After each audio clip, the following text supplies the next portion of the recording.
Assalamualaikum warahmatullahi wabarakatuh.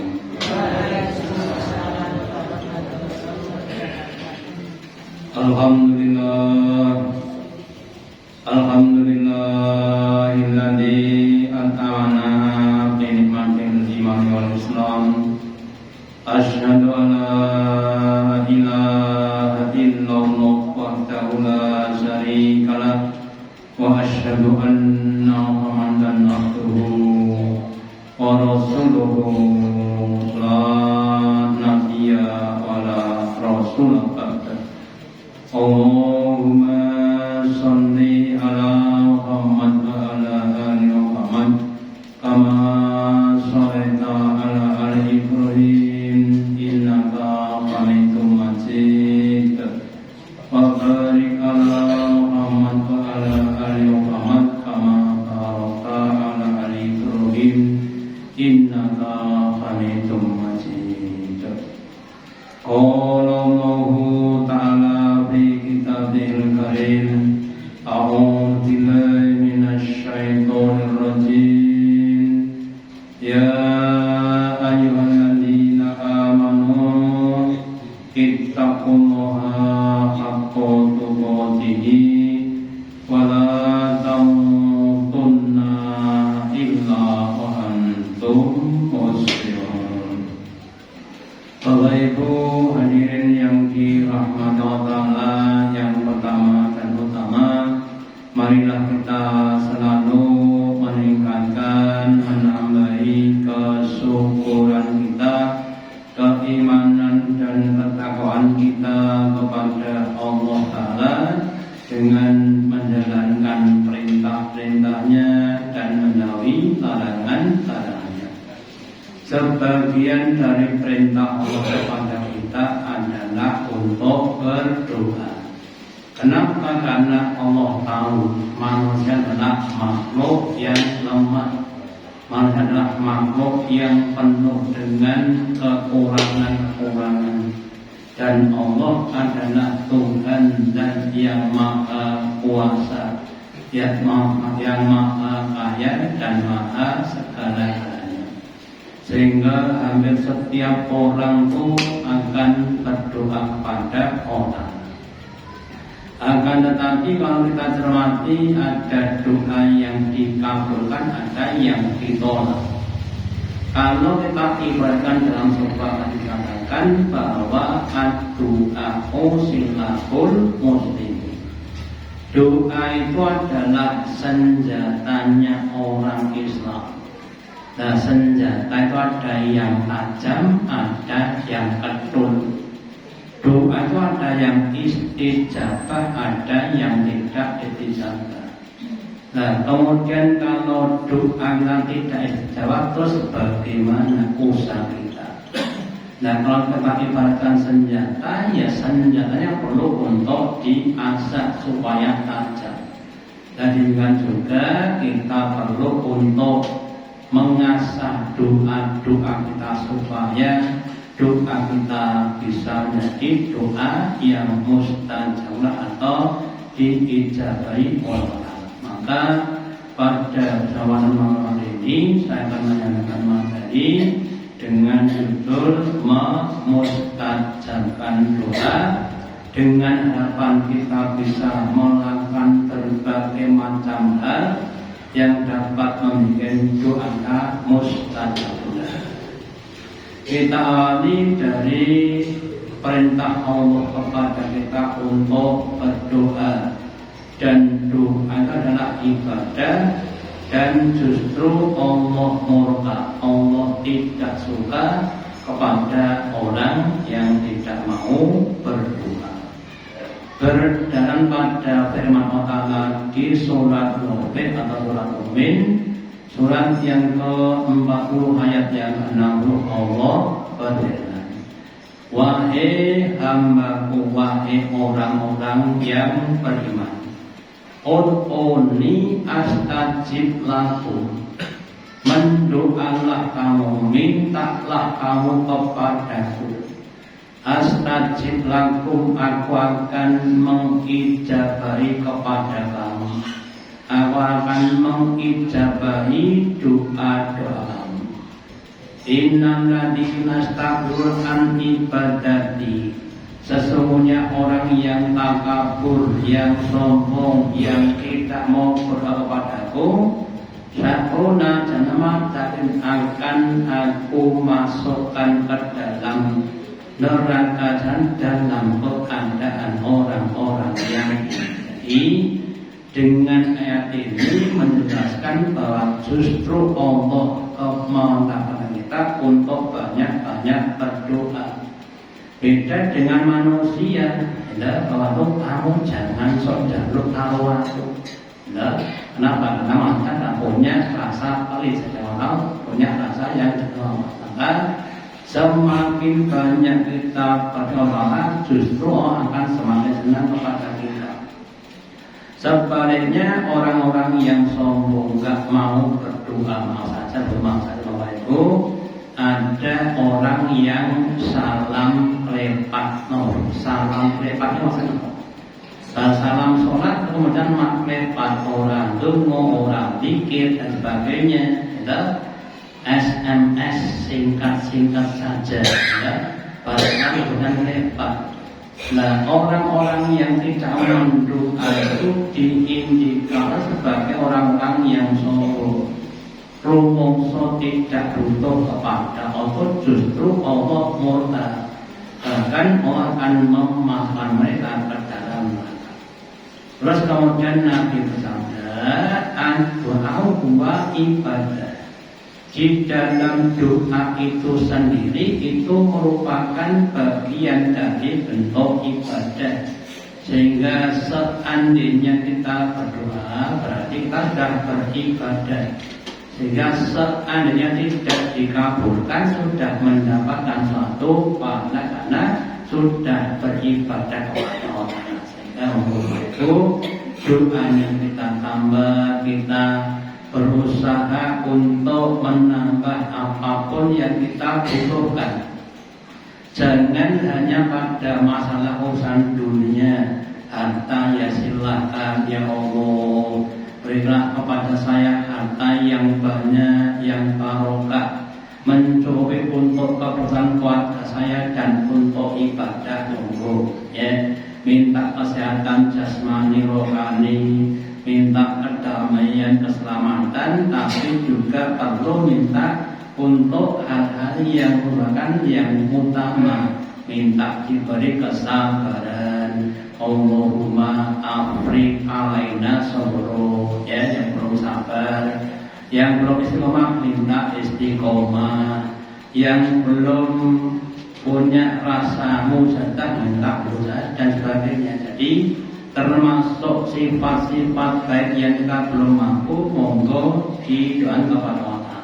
Okay. Terus kemudian berikutnya Nabi bersabda bahwa innahu lam yas'alha yang berlaku alaihi. Sesungguhnya orang-orang yang mereka tidak mau meminta Allah, Allah akan murka kepadanya. Jadi orang-orang yang enggak mau minta apa justru akan dimurkai oleh Allah Ta'ala. Dan sebaliknya orang-orang yang sering minta, sholat subuh, dungo, sholat duha, dungo meneh, sholat duhur ya, dungo lagi, ya, baca Quran ya, dungo lagi. Allah akan semakin senang kepada kita. Jadi doa itu akan ada pada setiap kegiatan kita, tidak cuma di sholat. Mau makan, dungo, mau masuk rumah, ya dungo, masuk WC, ya dungo, mau tidur, ya dungo. Memang kita harus banyak berdoa. Kemudian Allah itu dekat dengan hambanya. Suatu saat ada sahabat tanya kepada Nabi Rasulullah, apakah Allah itu dekat atau jauh? Terus turun ayat surat Al-Baqarah ayat 186, wa idza sa'alaka ibadi anni, wahai Muhammad, ketika bertanya kepadamu hambaku tentang aku, tentang Allah, fa inni qarib. Maka sesungguhnya aku itu adalah dekat dengan hambaku.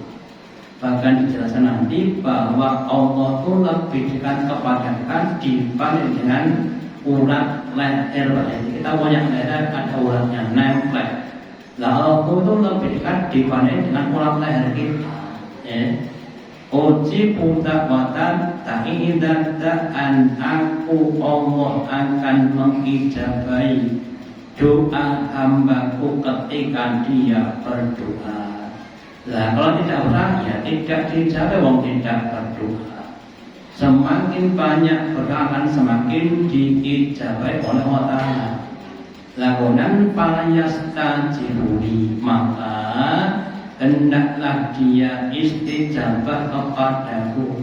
Dia mengiyakan apa-apa yang aku perintahkan kepada dia. Disuruh sholat, mari kita sholat. Suruh puasa, kita puasa. Suruh baca, kita baca Quran. Semakin banyak kita istijabah kepada Allah Ta'ala, maka Allah akan semakin banyak istijabah kepada kita. Dan sebaliknya, kalau kita tidak banyak istijabah kepada Allah Ta'ala, ya Allah tidak akan banyak istijabah kepada kita. Makanya kalau kita cermati orang-orang yang ibadahnya banyak itu biasanya doanya manjur. Kenapa? Banyak ibadah, banyak istijabah kepada Allah.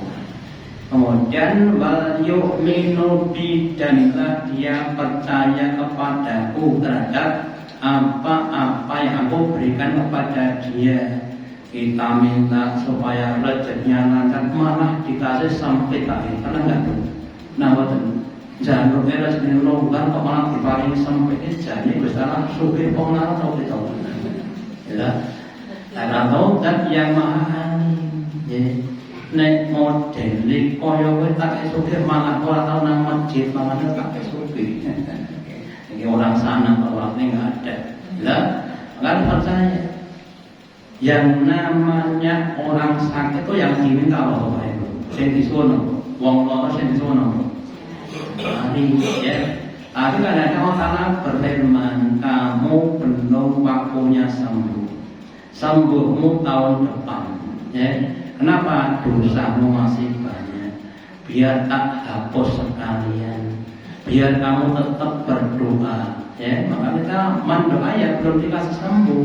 Kenapa? Belum waktunya, ya. Maka kita harus yakin dengan apapun yang diberikan kepada kita. Yang sudun dengan kita iman, maka nanti kita akan diberi petunjuk sehingga mampu dan mau menerima kodok-kodoknya orang. Ali bin Abi Thalib Bapak Ibu pernah berkata, jika aku berdoa dan diijabai, aku merasa senang. Tetapi kalau tidak diijabai, semakin senang. Nggak tahu ya. Dongo kabul seneng buatan waktu. Dongo kabul seneng, nek kabul. Harusnya susah, tapi itu lebih senang loh. Kenapa bisa begitu? Karena kalau tidak kabul berarti Allah yang maha tahu dibanding dengan aku telah memilihkan yang lebih baik untuk aku. Itu anaknya tuh boleh. Jaluk mati mati kayak loro, berarti kan ya apa loro mati. Dan dengan sakit kamu semakin dekat dengan aku. Yang masalahnya Bapak Ibu ada 3 orang, ada 3 tingkatan. Ya. Yang pertama tingkatan umum. Tingkatan orang awam itu kesenangannya pada kenikmatan. Update pengetahuan itu. Nek tok deto kesenangan itu waktu. Nah, awal sehatnya kan nah, update pengetahuan itu tingkatan yang punya manusia. Yang kedua, kesenangan pada kesedihannya. Di paling musibah malah senang merkone dengan musibah yang akan semakin mudah dekat kepada Allah. Nek pas awak sehat, duit kata, gitu. Kata kemudian apa kata tenon, gitu. Ini pas perang dede, gitu. Awak loro. Ndungone ra wis pakai alhamdulillah. Terus tingkatan yang kedua. Tingkatan yang ketiga, kesenangannya itu tergantung pada apa yang ditetapkan Allah. Tetapkan suki, alhamdulillah, loro, alhamdulillah. Ini orang yang paling tinggi. Kesenangannya pada apa yang ditetapkan Allah. Melaku kesandung, alhamdulillah. Kok ya kesandung, alhamdulillah. Kita ajeng tumbas bensin ente, alhamdulillah. Kewas antri, alhamdulillah. Lancar nawas apa? Di orang itu kalau sudah pada tinggal seperti itu akan jadi baik terus. Kenapa? Husnudon kepada orang. Makanya kita harus berapa menaik dari yang umum kemudian yang lebih khusus. Kemudian jadi nanti kalau kita semakin iman akan mendapatkan berbagai petunjuk, utamanya untuk menerima hal yang kita semua tidak bisa menerima. Dulu Pak kita sampaikan, nek dirasani niku umumnya dosen apa dosen apa? Umumnya senang, nek pun tekan takaran tertentu dan diseneng. Kenapa? Karena orang yang rasanya itu memberikan pahalanya kepada yang dirasani. Kemudian tak jadi senang sudah berubah, berarti sudah mendapatkan petunjuk, diberi dan memberi enak mana aku. Enak diberi berarti masih tahap bawah. Tapi macam enak memberi berarti dalamnya sudah berubah. Terus kemudian perintah untuk berpegang kepada Allah dalam berbagai macam keadaan. Allah berkan dalam hadis maksudnya, Anna indandoni abdi, sesungguhnya aku Allah berada pada sangkaan hambaku kepadaku. Jika hambaku menyangka kepada dengan sangkaan yang baik, maka Allah akan kepada yang baik. Dan sebaliknya, kalau kita menyangka dengan sangkaan yang buruk, maka akan datang keburukan. Contoh, kita berdoa kepada Allah sudah 5 tahun kok nggak kabul. Kemudian kita perasaan yang baik, berarti Allah telah memberikan kepada saya keistiqomah untuk mendoa dan kesabaran kepada saya, maka akan jadi kebaikan. Tetapi kalau kemudian kita berbalik, doa 5 tahun kok kabul, wis tak tinggal rasa dungon-dungonan, kita kan timbul namanya keburukan. Makanya pertama kalau itu yang sudah punya doa sekian tahun lalu belum dikabulkan, teruskan doanya.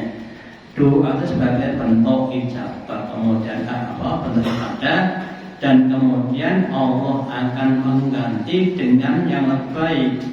Doa-doa kita yang tidak dikabulkan di dunia besok akan dikabulkan di akhirat, dan itu akan lebih baik. Contoh seandainya saja, ya Allah, saya itu diberi perhiasan gelang emas, mosok tangan saya kok merundus, nggak ada gelangnya.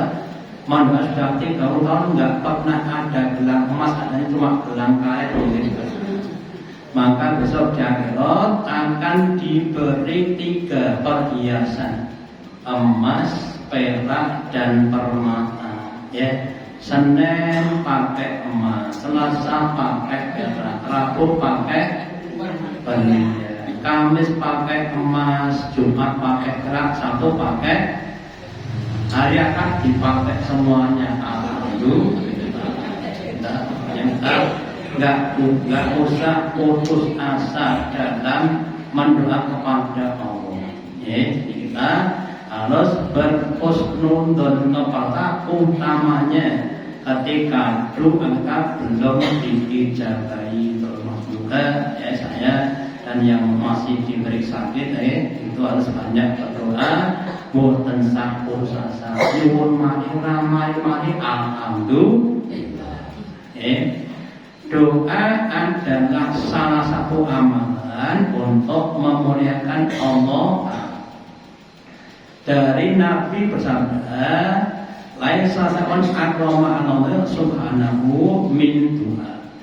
Tidak ada sesuatu hal yang lebih memuliakan Allah Ta'ala kecuali doa. Maksudnya kalau kita mendoa kepada Allah Ta'ala berarti kita memuliakan Allah. Kalau enggak doa berarti menghinakan Allah, karena menganggap Allah itu tidak punya kemampuan. Makanya semakin banyak doa, semakin memuliakan Allah. Ya Allah, anak saya nomor 1 ini mau tes obat untuk diberikan kelancaran. Yang nomor 2 sakit, mohon diberi kesembuhan. Rezeki saya, sawah saya enggak pernah, mohon diberi panen sebagainya. Semuanya didoakan, termasuk yang kecil-kecil mohon didoakan. Ada sahabat Nabi itu yang tali sendalnya putus itu yang dungo. Ya Allah, mamparini tali sendal ya Allah. Namun itu dibutuhkan. Gitu. Gelasnya pecah, pecah kok ngomong. Gitu. Kemudian kemudian Allah paling gelas enggak masalah. Ya. Apapun yang kita bilang, kita doakan, jangan sampai kita malu minta kepada Allah Ta'ala. Mosok gelas ya dungo. Ya, karena kita butuhkan. Ya. Lah justru kita banyak berdoa itu menghormat kepada Allah yang Maha Kaya. Nah, terus kemudian mengawali doa, sebelum doa hendaklah kita memuji Allah dan bersolawat, adab-adabnya. Kalau mau saja Bapak Ibu, kita mau cari pinjaman hutang, kan biasanya kalau mesti tahu nih.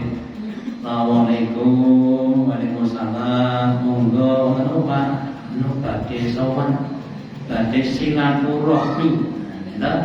Awalnya ngelom-ngelom, kemudian setelah itu baru pangapunten mau pinjam uang 15 juta saja. Oh, itu kan sebelum minta kita ngelom dulu juga.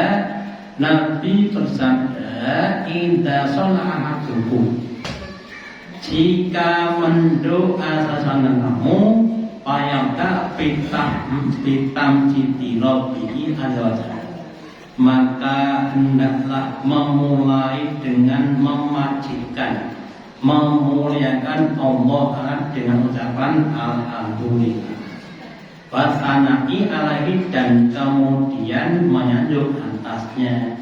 Tsumma sholliya ala nabi sallam, kemudian bersolawat pada Nabi. Alhamdulillah, kemudian Allahumma sholli ala Muhammad, dan katanya tsumma ya'ubatu bimasa, kemudian baru mendoa dengan apa yang dia inginkan. Nanti setelah terakhir juga diakhiri dengan sholawat, adalah adab-adabnya untuk berdoa.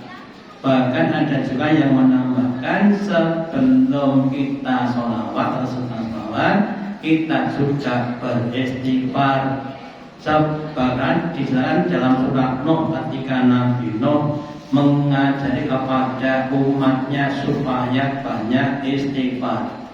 Di dalam surat Nuh, surat yang ke-71 ayat 10 sampai 12, Allah berfirman, "Fakultu, maka aku berkata kepada umatku, wahai umatku, istaghfiru rabbakum, minta ampunlah kamu kepada Tuhanmu, innahu kana ghafara, sesungguhnya Allah itu zat yang maha pengampun. Kalau kamu minta ampun, yursilis sama alaikum mikroron, Allah akan menumpahkan, memberikan kepada kamu hujan dari langit." Karena keadaannya Bapak Ibu saat itu adalah kemarau 40 tahun. Lalu nggak pernah hujan, ya nggak hujan, banyak mendoa. Terus sebaiknya diawali dengan namanya istighfar, karena panjangnya kemarau itu disebabkan karena banyaknya dosa. Jadi lakukan dengan tahu itu. Salah satu kendala doa kita adalah banyaknya dosa yang kita lakukan. Maka penting untuk istighfar. Terus dengan turunnya hujan, ayat pun diampuni waktu dan Allah akan melimpahkan kepadamu harta benda, anak dan sebagainya. Itu kalau kita sudah banyak ditolong Allah. Sehingga sebelum berdoa juga ada baiknya untuk kita beristighfar kepada Allah. Dipun dongane Allahumma monggo. Jurni fi musibati wakhlufli khairum minha. Itu dongane nikmat dan musibah. Terus dengan ada musibah ini juga mengingatkan kepada kita tentang nikmat listrik. Ngaten mboten tahu nikmatnya listrik wong cetat-cetet kuwi. Nah, cetat-cetet urip sakniki mati. Kemudian diingatkan kepada kita tentang nikmat listrik tadi. Oh, sabar.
Kita lanjutkan berikutnya. Doa dapat mendekatkan hamba kepada Tuhannya.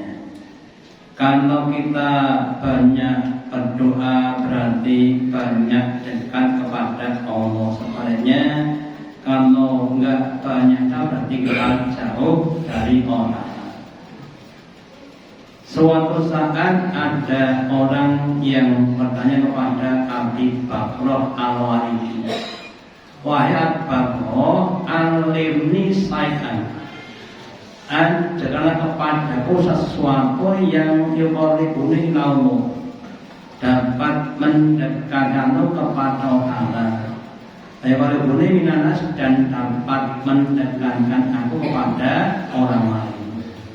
Maka berkata, amalan yuhibbuka ilallah, maka adapun perkara yang dapat mendekatkan kamu dengan Allah, masalah maka itu adalah permintaan kamu. Kalau kamu ingin diharap, maka kamu banyaklah meminta kepada Allah.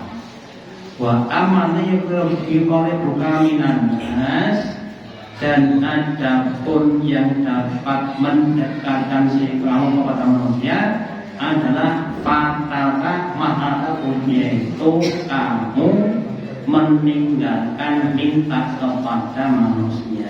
Jadi kalau pengen dekat kepada Allah itu banyak meminta. Kalau pengen dekat kepada Allah jangan meminta. Lalu itu nek dekat kepada Allah itu oke jaluk, nek pengen dekat mana ojo jaluk. Ya. Kalau banyak jaluk, terus kita justru jauh kepada Allah.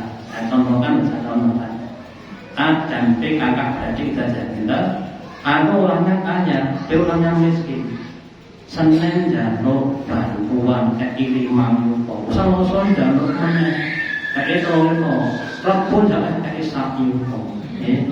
Kamu jaluknya ke 100.000, cuma jaluknya ke 10.000. Satu kok beriwis menolong jaluk Senin Selasa jaluk terus. Akan kemudian jadi jauh telah manusia.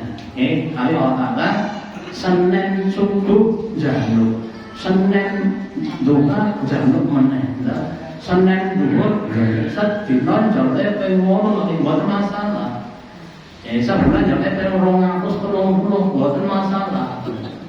Akan semakin dekat. Tapi kalau malah sedina dijaluk bisa kadang enggak sedina kok jaluk. Kalau per jam jaluk enggak, per jam kok jaluk nih. Kayak tukang kredit wae. Nah, itulah bedanya Allah dengan manusia. Allah itu yang pangapunten. Mari kita banyak jaluk kepada Allah. Jangan kepada Allah. Kalau seandainya terpaksa, jangan begini. Aku minta kepada Allah, kemudian kepada kamu. Jadi aku kepada Allah. Lah kamu itu sebagai sarana saja untuk dijadikan Allah sebagai wasilah memberikan apa yang minta kepada Allah. Contoh A dan B, tetangga A orang miskin, B orang kaya. Tapi saya minta kepada Allah, kemudian kepada engkau untuk bisa memberikan 1 kilogram beras. Oh, nggih monggo, ya. Di mana sebagai perangkat wasilahnya saja. Ya. Jadi yang kita minta hakikatnya kepada Allah. Manusia itu hanya sebagai perantara, bisa jadi kita minta kepada tapi diberi oleh si B. Dok, Assalamualaikum, Mas. Pak pangapunten, bojo kula pun tolong dina mboten masak. Wah, kula nggih berarti Mas. Si B krungu, gitu. Pak, pergi Pak, pergi. Napa? Ambil kok pakai sakon. Ya, itu namanya mintanya kepada tapi yang itu berarti yang dijadikan adalah si B. Bapak Ibu, mohon maaf nih. Kita itu kalau nyawas kepada orang jangan merasa memberi, tapi hanya sebagai jalan saja. Jangan ngomong wis maringi terus yo ngapunten timbul namanya rasa sombong, jangan. Kita hanya sebagai perantara, bahkan anak kita juga begitu. Awalnya yang duit gopo buat tumbas sepatu piro 200 bapak rambiti. Sing sugih iki Allah bengi donga saya. Hanya Pak pun dicet balik. Mon donga saya. Donga sapa mau dimaringi Allah Bapak mau saran kita. Bapak hanya sebagai perantara. Iki sing ana Allah. Bapak bapak hanya sebagai perantara. Jadi kita Bapak Ibu jangan merasa memberi nanti tidak namanya kesombongan. Hakikatnya yang beri adalah Allah. Terus kemudian kita tambah sedikit, larangan tergesa dalam berdoa yang dimaksud adalah yustajabul kalatikum malam yajab. Allah akan mengijabai kepada kalian selama kalian tidak tergesa-gesa.